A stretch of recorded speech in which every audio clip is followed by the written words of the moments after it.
So what attracted you to the role of Captain Marvel? Mm, Initially, it was just like the origin story of who she is. The fact that she's part Kree, part human, and the way that that metaphor kind of plays into it, I think, is a very human experience. The Kree part being the logical part of her, the part that's using her brain, and then the human part of her, which is, I don't know, I guess more illogical, the intuition part of her heart. A huge part of this movie is her making judgment calls of, do you do the logical thing or do you do the thing that feels right? And I think that that's a huge part of our day-to-day experience.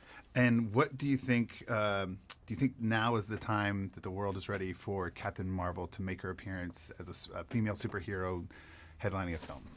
I mean, sure. I feel like any time's a good time for a female superhero. So if it's going to happen now, sure, we'll do it.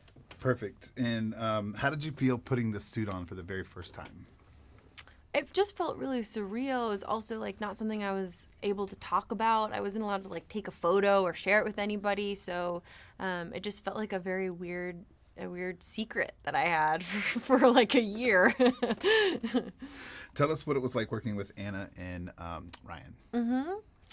So Anna and Ryan kind of come from the same school as me. We both come from more of like the indie film world. So we were both kind of jumping into this new big universe together. And one of the things that I was excited about was the fact that they really cared about the scene work, the in-between stuff, the stuff in between all the fight sequences, and really tailored it to make sure that there was real emotion and heart put into this, which I think really comes through in the film.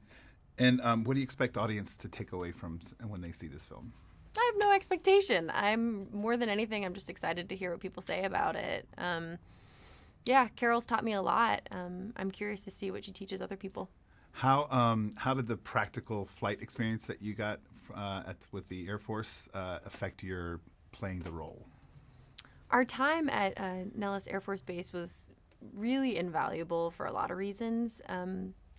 In reading the comics, Carol has this incredible mix in her personality of being having this dry sense of humor, along with confidence while also being humble. It's an interesting mix, and I thought that that was just her. It wasn't until we went to the Air Force that I realized that that's like the spirit of the Air Force and of these Air Force pilots.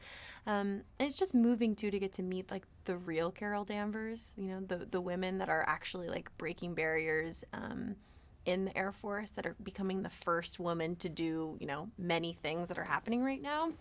I also got to go up in an F-16, pull 6.5 Gs, and all of those things ended up being really helpful when you're on set in kind of a cockpit flight simulator, because you know what it feels like. You know how it feels when those Gs hit. You know where you're supposed to look before you do a barrel roll. So all of those things ended up coming into play once we were on set.